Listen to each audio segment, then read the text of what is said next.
days, and I am feeling wonderful to be alive and well. Another time, that I can produce something empowering to you guys. That it can be just, inspiring to someone out there in some sense. There are persons out there who are going through difficult times, who are going through hardships, and who are going through, some high stress levels. But we are here to encourage someone, we are here to encourage a person out there who may be going through difficult times, and don't feel like there is no way out. Here is the right place for you. And for those persons who have not yet subscribed to this channel, please do subscribe, please do share, and also please to comment. Nonetheless, we are here with no other person than Nisha Gay Howell. Nisha Gay Howell, how are you? I am well. You're well. I can see that you're well.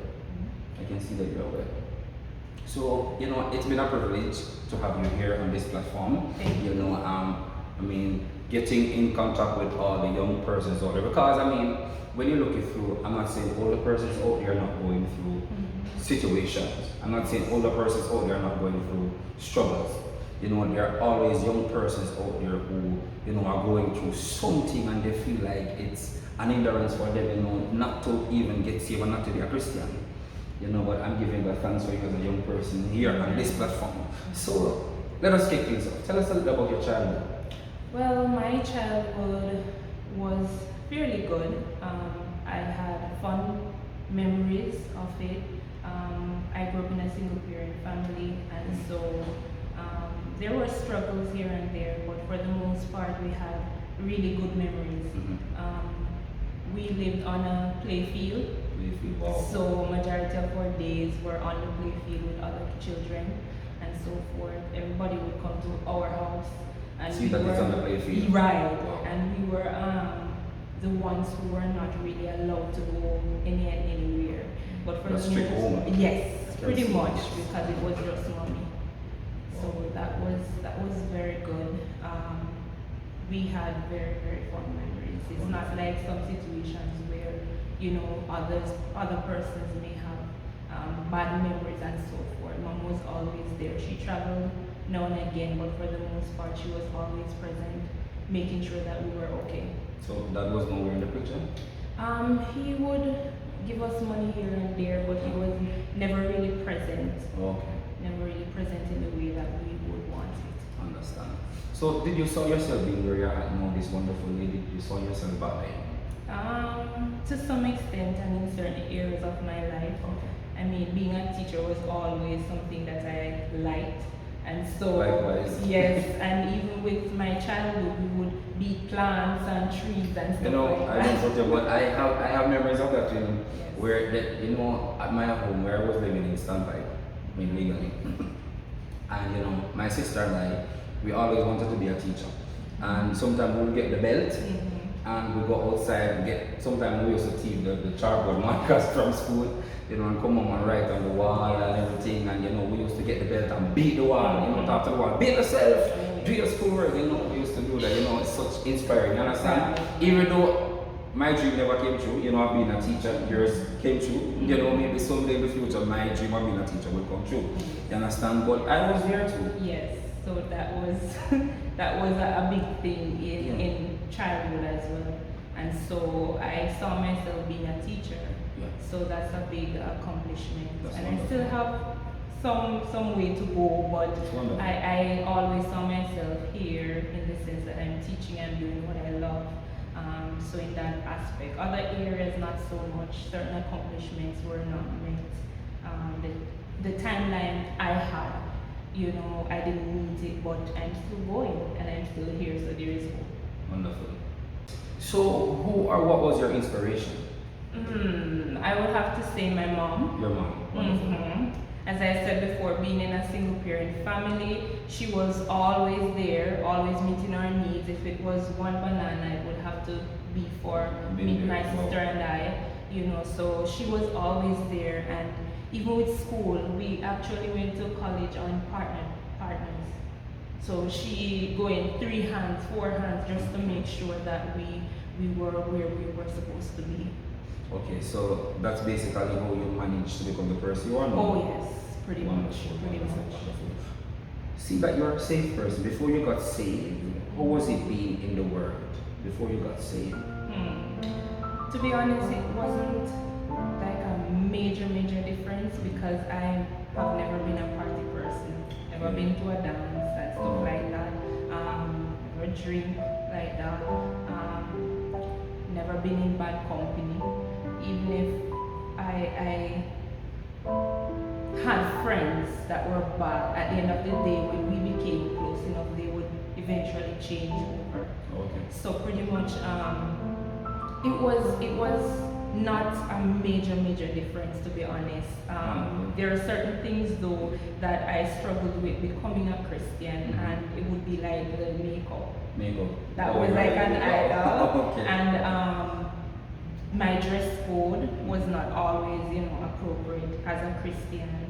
Well, I wasn't a Christian back then, and then jewelry.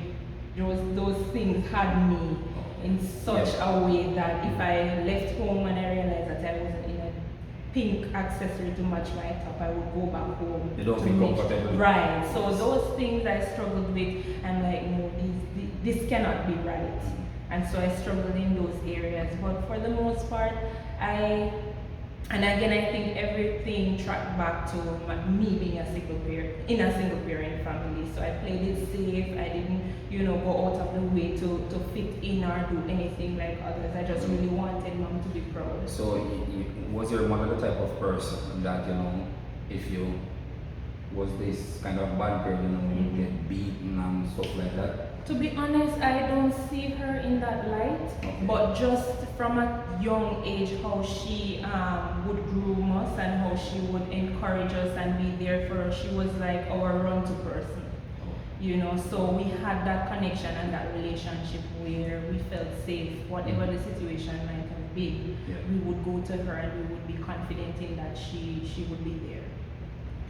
So do you think it is better being saved than being unsaved? I don't think it's a matter of thinking it's better, but it's just this certainty you have with coming to Christ and the assurance you have that this side is the better side, because at the end of the day, there's life after death, and it's only in Christ. That's true. That is true. That's true. So, being a Christian, what are some of the criticism you face? Being the niche that I am, even outside of Christianity, I'm always seen as a stuck-up person. I'm criticized of being bossy, so controlling. For church folks, a lot of times I get that I am a bit laid back or I joke around too much, but nothing major to say. Yeah, that is wonderful. Yeah. But have you ever gotten church hurt before? Absolutely. Who hasn't? Tell us a few church hurt that you've been through. Well, there was this major one. This happened with older church sister of mine, and this was somebody that I looked up to. This was somebody that was a confidant in my eyes. If I was given a task and I was supposed to do something, she was the run-to person. What do you think about this? How does this sound? And it so happened that one particular time, she was in charge of something at church, and they put Marvin, that's my husband, in charge of an activity. So we had two groups, and I happened to be a leader and somebody else. So we had two groups, and it was a very close call. I'm gonna be honest. Yeah. But at the end of the day, he said that my team would have won based on certain things that we did. And that particular church sister was not really in agreement. And being the husband that I have, he just said, you put me in charge, and this is what I observed, this is what I liked about this, and this is why I would give it to that team. She was not pleased, and so at the time, we were living with the person as well. And so in the morning, he dropped me to work, and he came back and he overheard the church sister talking to somebody on the phone and say, Nisha can read and write, and that is why she joke around so much. So the church sister was, your husband overheard that church sister talking. Wow. And he told me, and I was crushed But most I would have been crushed. I was really crushed because this is somebody, as I said, I looked up to. She's older than I am, and I always go to her. She's the only person at the time that I would say, okay, this is my script, this is what I come up with, this is what I'm doing, what do you think? Yeah. And whatever she said would mean the world to me, and I would change whatever she said. That's the confidence I had. Wow. And so at the time, I was very, very crushed. I was disappointed. I was very, very hurt. And so it pushed me. Actually, one senior year, I did not do anything in church. No matter how simple the task was to read the Bible, I could read. To moderate, They just don't want to do nothing. I was just like people would say, people shut you down. Mm-hmm. That's exactly how I felt. And I didn't do anything for a year, one whole year, just because of that. I actually bought into it. I would question everything I do. I would question everything I say. I wonder if I paused. Because There was a comma, I wonder if I paused. I wonder if I stopped where the full stop was. You know, I questioned myself in so many ways because of not measuring up to somebody else. Just because of one activity at church not playing out to your favor. And that was the most really painful understand. one. Really understand. Thank you for that, Sister Isha. There are a lot of persons out there now, a little bit. There are a lot of persons out there who are lacking love. You know, maybe from home, you know, people. What encouragement would you give to those people?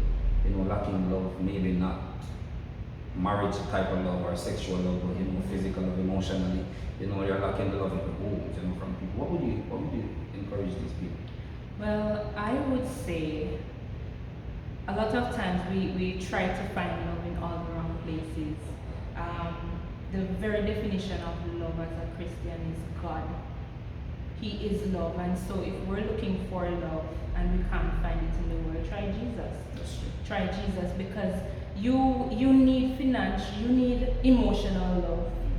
You need a love that you can depend on, you can rely on, and the only love that exists like that is the love of Christ. Is the love of Christ. I mean, I'm married, and sometimes I feel as if there are situations where I look back and I didn't feel love.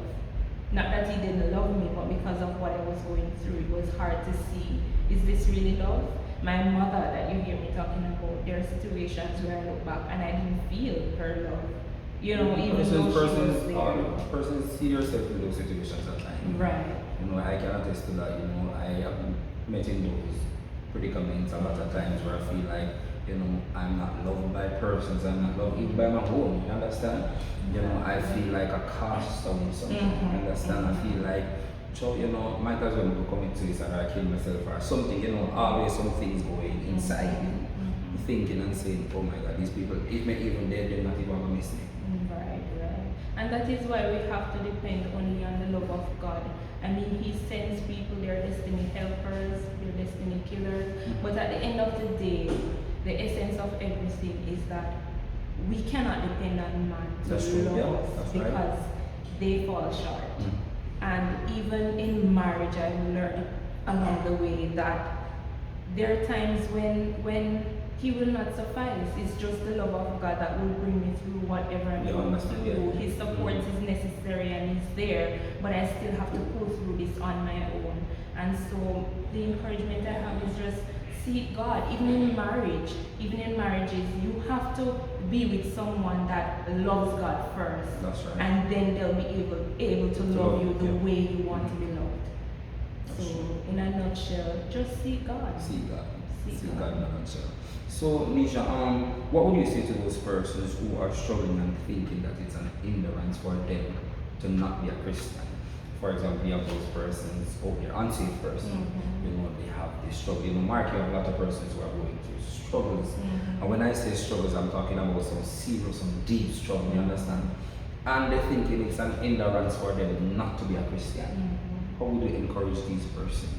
Well, I've been there too, where my mother again, who I love so much, she was saved for a period of time, and then she was like everything I wanted to be, and she backslid.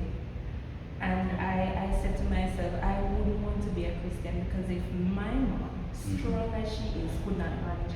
I don't want to get into this. I can't do it. And so the struggles will come. Saying that to say the struggles will come. Things will be there. Even as Christians, when we become saved and we're in the light, we mess up at times. That's right. But we get back up and we try again. And we know that as Christians, we don't do this walk on our own because we fail before we even try. So it is by faith that we are even saved. Yeah. It is by faith. And so we cannot use our hindrances or situations or struggles to get in the way of coming to God. It is just ridiculous. Not that it will be easy, but it will be worth it. It will be worth it. Definitely. So, Nisha, would you view pastors or leaders, someone safe to share your personal problems with? Well, not to generalize it, because you have good pastors and leaders, right? And you have some that are really not good. So with me, I observe, I look at your lifestyle, I look at the way you treat others, I look if I see the fruits of the Spirit in you, and that will help me to determine whether or not you are worthy of knowing what I'm going through, pretty much. And then I've learned along the years that when we're going through a lot of the things, it seems overbearing, but we are able to bear it because God does not give us more than we can bear. Right. And sometimes it is best to go through on your own with God, of course. There are other times when the situation is so dire that we need the help of our leaders, and so in that case, of course, we should try to get the necessary help that we need. However, again, we must be able to determine whether or not this leader is a good one, in the sense that is the person confidential? Is the person trustworthy? Yes. Is this a person who would tell me something about somebody else that give me a red light to say, okay, no, if I'm going through.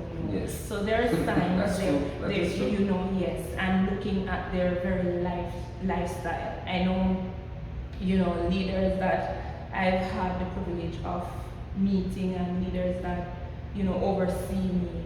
I can say for myself that I trust them because of the way they walk, the way they deal with others. I can trust them to say that, okay, my situation or my problem is in their hands and it will stay there. But unfortunately, it's not always the case. Wonderful. All right. So, what would you say to those persons who have a calling of God in their life, but they keep rejecting the call? All right. You have some persons inside. Well, I'm talking now. Let me say overall. I just don't want to narrow it down to Christian persons, who sit in the pew. They have a deep calling of God in their life, right, but they keep rejecting the call. They're not accepting it. They're not, they keep rejecting the call. What do you say to those persons? Well, as far as I know, God is calling you. There is nowhere to run to. That's right. Because eventually, that's right. Eventually you have to yield to the Spirit's call. But I've been there too, where I know that the call of God was on my life, and because of situation and struggles, that I would refuse to really yield.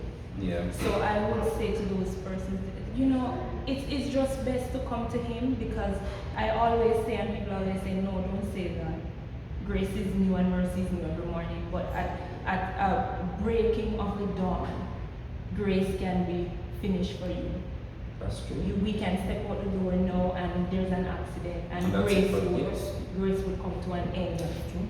So the tricks and the schemes and the tactics of the enemy is for us to believe that we do have time, and that is something that is strategic in His kingdom, to buy us into believing the lies of the enemy, and we can't do that, because at the end of the day, when, as I said, when grace ends, that is it, and there is no repentance in the grace. So if there's a call on your life, it is best to just yield to God, because there is nothing outside of Him that makes sense. Coming to Christ for me was the best thing, or the best decision I ever made. And I don't say there aren't times when I want to give up, but it's so worth it. And just the assurance of knowing that after this there is something else that I have with my master So forever. it's better to die having life It with is hope. better That's to right. die with salvation. Thank you, Nisha Powell, for those wonderful words. Before you give your testimony, I'm just going to ask for all those persons watching, to subscribe to the channel, to share, to like. Feel free to even leave a comment. Amen. Over to you. A testimony. That's I right. have so many. Which one to use? Let me share the most defining one from me, the one that made me know that God is God, and everything He claimed to be, I proved that He is that and more. And that's when I was in college. And first year was fine, it was hard, but I managed. Second year was fine, I managed, but third year came with a lot of struggles and a lot of testing. And actually, it was in third year that I actually got saved. So it was rocky being that I just got saved. I questioned a lot of things. How is it that I got saved and now this is happening? And stuff. Well, I thank Him for bringing me through those things, because now I can share and somebody can know that they are able to hold on. So while in college, third year, all my batchmates, they got lecturers that would actually have lectured us throughout the 3 years. I unfortunately got somebody that never taught us before. So it was like a stranger. She made it clear she was living on dorm too, just like myself, the teacher's quarters, but she said I should not come by her and stuff like that. She never checked my lesson plans. And this is teaching practice, this is final year, this is the moment that everybody is waiting for. Okay, after this I'm a teacher. And it was rough because she came once, and after she came, the teacher that I was working with at the school, she called me and she said, I really don't have a problem with the way you teach. I actually enjoy it. I see new things that you're bringing to the table as a young person, and I love it. But if you're able to change your assessor, do so. And knowing the person that I am, I want to know why. Why do you think that? And she would not really go into details, but she said, listen to me. This person does not mean you well. So if it is possible by any means, try to have another assessor. And I went home, I cried, I called my mom at the time. She was on stage, as I shared with you earlier, and she said, when I call you, there's not a day that goes by that I don't hear Jesus, that I don't hear prayer, that I don't hear fasting. So why is it now that this is so hard? In the sense that you're going to sit there and pine away. Go and pray. And at the time when she said that, I'm like, you're my mother, you're supposed to fix this. You know what I mean? but in saying that, I obeyed and I prayed about it. And then I went to student services and I asked them, I said, is it possible to have my assessor change? And they're like, we're in the middle of this thing, why? And I explained the situation, and they were like, okay, let me check a few things. And they checked. And she said, even if you get an F from this person, you would still be able to graduate, you'd be fine. I'm like, that kind of helped in a sense, but in another sense, knowing me, if I put in the work, I need to get the full result. And so I still felt a bit discouraged, but at the end of the day, I left it as is, because the lady there was encouraging me not to. It so happened that as I said, that year was a trying year. And so I got sick the same time. I went to the doctor and I had to do a minor procedure. And I came home, they gave me 3 days. They said I needed to rest, I should not be on my feet. I got in contact with the assessor. I said, I don't know if you're planning on coming this week, but I will not be there because this happened to me and stuff. And she said, well, I'm planning to go tomorrow. So if you won't be there, I don't know what's going to happen, because at the end of the day, this is the last time I'm coming. I was crushed. The tears started to flow again, and I was just so frustrated. I started to question if I was meant to be teaching. And I expected that. I really expected that. And at the end of the day, I pushed the morning, walking like a baby because I was in pain, and I can't forget it was raining that morning. To top things off, It was pouring rain in Money, and I remember going. And when I went there, she called me after lunch. I was wondering how come I don't see her. She called me. She said I won't be able to make it today, and she did not show. Long and short of the story, it so happened that it was time for graduation and thing. And I told my mom I would not be graduating because I am not graduating with just a pass. I know I'm not brilliant for an honors. I'm not like, those kids that are really genius. No, I have to study and stuff like that. So I'm pretty much average, I would say. I do my work, I study, I do well. And so at that point in time, I said, I'm not going to graduate with no pass. That's not what I put in. And it so happened that a friend of mine called one day and she was like, why aren't you at graduation practice? And I explained to her the situation and she's like, but I see your name and you have credit, you have a credit pass, you don't just have pass. And I'm like, how comes? And that was a defining moment for me, that all of the tears, all of the uncertainty, my future, I realized that it was never in man's hand. It was in God's hand. Yes. And I could even share prior to going to college and how that worked out, but it's too long. But at the end of the day, God just always worked out things strategically for me, in the sense that everything will look dire, it will look so pale and dim and dismal, and I'm like, this is not going to work. And then just like that, God makes a way out of no way. That's true. Nowhere. And so that testimony has always been one that I hang on to dearly, because I'm like, if God didn't come through for me, I know that I would not have came out the way I was supposed to. And lo and behold, when it was graduation day, the same assistant was the one calling out our names, and she was, Nisha gave us credit diploma. And I was like, God, you are so funny. Such a sense of humor. To see that you could actually use this person really to call my name in spite of everything and in spite of all she did and didn't do. But that showed me that God is God.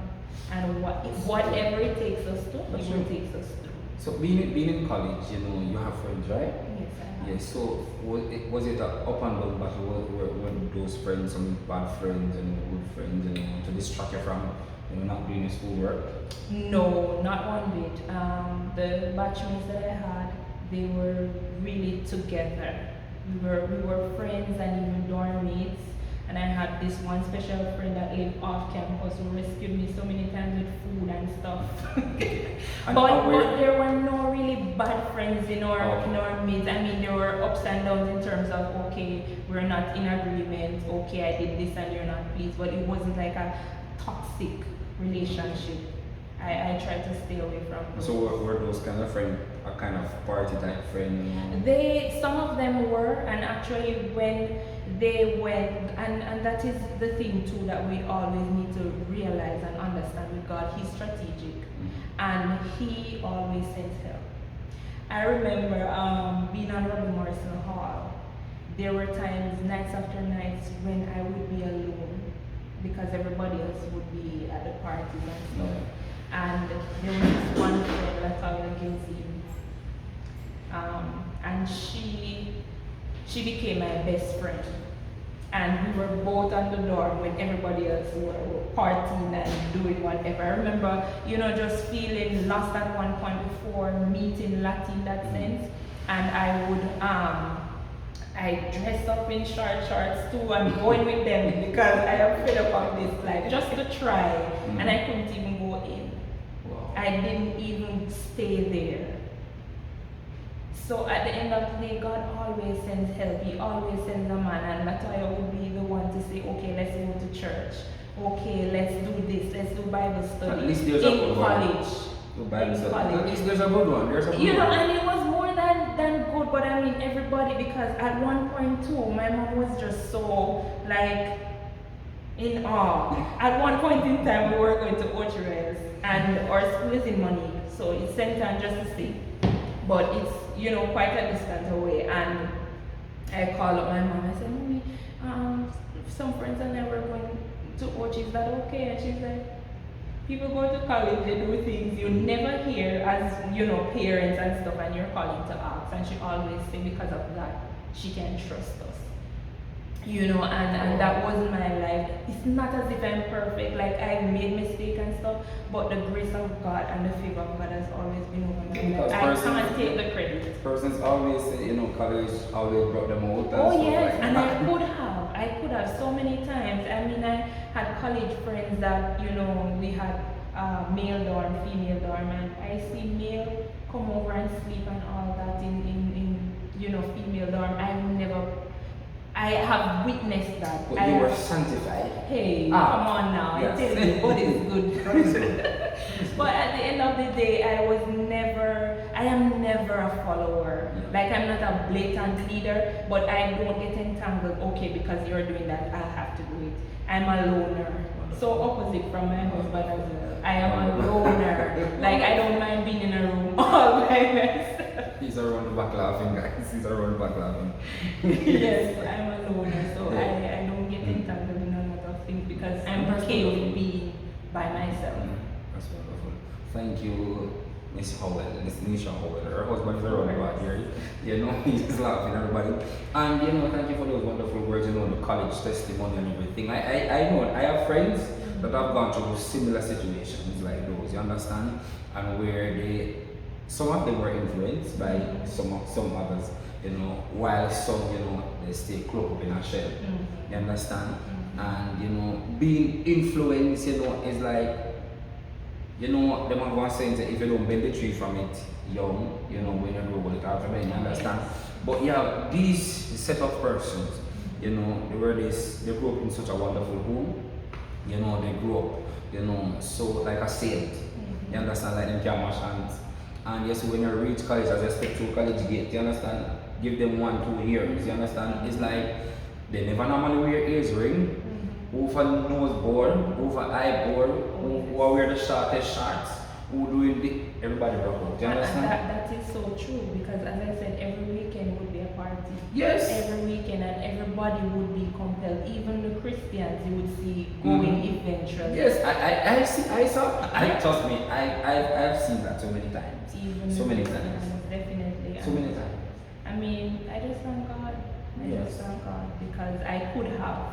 Nobody was watching, nobody was there to bring home you and God, yes. But it would, That's right. So he's just good and he's faithful. That's wonderful. Wonderful, wonderful words, everybody. I know persons out here, watching this, are going to be touched, just by the testimony. I'm saying, okay, if Nisha can do it, that means we can do it. You sure can. You understand? You sure can. Because they always tend to say, Pastor Pickney are the worst of a Pickney. Even though your mom wasn't a pastor, you understand? But growing from those home that, you understand? You're safe, you yes. do the right thing, you walk circumspectly. Yes, that's true.